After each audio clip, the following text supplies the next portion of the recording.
Right. ఇక details చూసినట్లయితే నర్సాపురంలో Scorpio బీభత్సం సృష్టించింది. ఈ ఘటనలో ఒక మహిళ దుర్మరణం పాలవగా మరో ముగ్గురికి తీవ్రంగా గాయాలయ్యాయి. 214 జాతీయ రహదారిపై అతి వేగంతో వెళ్లిన స్కార్పియో అదుపు తప్పి రోడ్డు పక్కన పార్క్ చేసిన పలు వాహనాలను ఢీకొంది. ఈ ఘటనలో ఒక వృద్ధురాలు అక్కడికక్కడే మృతి చెందగా ముగ్గురికి తీవ్రంగా గాయాలయ్యాయి. వారిలో ఒకరి పరిస్థితి విషమంగా ఉంది. క్షతగాత్రులను 108 వాహనంలో ఆసుపత్రికి తరలించారు. కారు బీభత్సానికి రోడ్డు పక్కన ఉన్న మొత్తం 4 ద్విచక్ర వాహనాలు ధ్వంసమయ్యాయి. స్కార్పియో నడుపుతున్న వ్యక్తిని నరసాపురం పోలీసులు అదుపులోకి తీసుకున్నారు.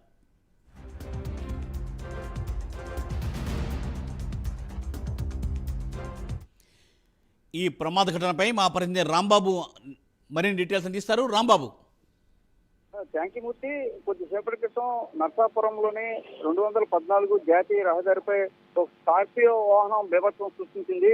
ఈ బీభత్సం దాటికి ఒక మహిళ, ఒక వృద్ధురాలు అక్కడికక్కడే చనిపోగా మరో 4 మోటార్ సైకిల్ ధ్వంసమయ్యాయి. అదే రకంగా మరో ముగ్గురికి తీవ్ర గాయాలు కూడా అయిన పరిస్థితి ఉంది. ఒకరి పరిస్థితి విషమంగా ఉండటంతో మొత్తం అందరినీ కూడా నర్సాపురం ప్రభుత్వ ఆసుపత్రికి అయితే 108 వాహనంలో తరలించడం జరిగింది. దీనికి కేవలం అతి వేగంతో స్కార్పియో నడపడం వల్లేనని స్థానికులు అయితే చెబుతున్న పరిస్థితి. ఒక్కసారిగా స్కార్పియో అదుపు తప్పి 214 జాతీయ రహదారిపై అటు నుంచి ఇటువైపుకు వచ్చేయడంతో పక్కన ఉన్న పార్క్ చేసిన వాహనాలన్నీ ఢీకొంది. ఆ వాహనం మీద ఉన్న ఒక వృద్ధురాలు వాహనం పైన కూర్చుని ఉంది.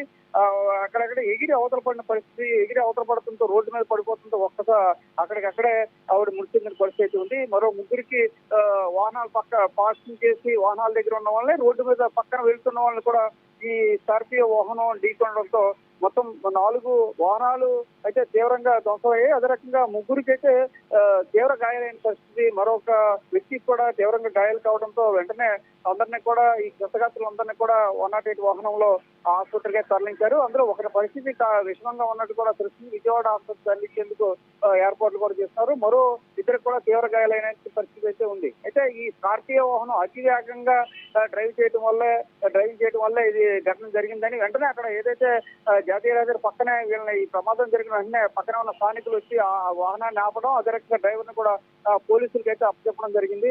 ప్రస్తుతం నర్సాపురం పోలీస్ స్టేషన్ లో పోలీసులు అయితే అదుపులో తీసుకున్న పరిస్థితి ఉంది. వీళ్ళు మాత్రం క్షతగాత్రులు నర్సాపురం ప్రభుత్వ ఆసుపత్రిలో చికిత్స పొందుతున్నారు. ఒక వ్యక్తికి తీవ్ర గాయాలు కావడంతో మరో వ్యక్తికి అతని పరిస్థితి అయితే విజయవాడ ఆసుపత్రి తీసుకెళ్లేందుకు ఏర్పాటు చేస్తున్నారు.